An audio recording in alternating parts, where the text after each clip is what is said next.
நாம் இதுக்கு முன்னாடி பேசி பதிவேற்றம் செஞ்சிருந்த காணொலியில் ஜார்க்கண்ட் கூட்டு பாலியல் வன்கொடுமை குற்றத்தை பற்றி பேசியிருந்தோம். அந்த குற்றத்தில் சம்மந்தப்பட்ட 7 பேரையும் காவல்துறையினர் கைது பண்ணியிருக்காங்க.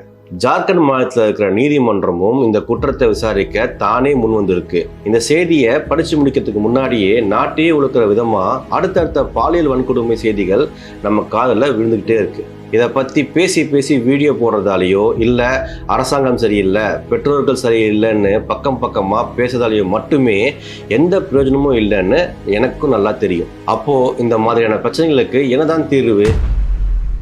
இதே மாதிரியான பிரச்சனைகள் தொடர்ந்து நடந்தால் பெண்கள் முன்னேற்றத்தில் என்னென்ன மாற்றங்கள் ஏற்பட்டு இருக்கோ அது எல்லாமே திரும்பவும் பழையபடி மோசமாக தாங்க மாறப்போகுது. பெண்களை வீட்டை விட்டு வெளியில் அனுப்ப மாட்டாங்க. கடமையை சீக்கிரம் முடிக்கணும் அப்படின்னு செய்கிற குழந்தை திருமணங்கள் அதிகரிக்கும். பெண்கள் அடுப்படியில் இருந்தால் போதும், படிப்பை விட பாதுகாப்பு தான் முக்கியம் அப்படிங்கிற எண்ணம் எல்லார் மனசுலையும் பொறையோட ஆரம்பிச்சிடும். வீட்டு வேலையை பார்க்க மட்டும்தான் பெண்கள் அப்படிங்கிற நிலைமை வந்தாலும் வரலாம்.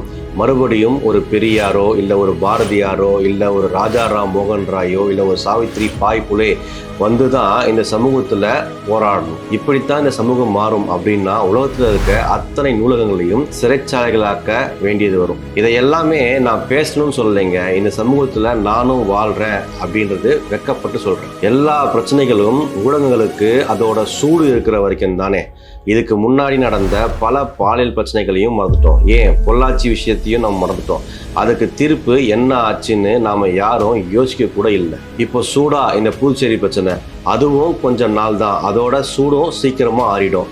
ஏன்னா அடுத்தது IPL வரப்போகுது. இனி அதுதானே முக்கியம். அதை பற்றி மட்டும்தான் இந்த ஊடகங்கள் பேச போகுது. நானும் இந்த பிரச்சனைகளுக்கு தீர்வு சொல்லலாம் வரலைங்க, ஆதங்கத்தை வெளிப்படுத்துகிறேன், அவ்வளவுதான்.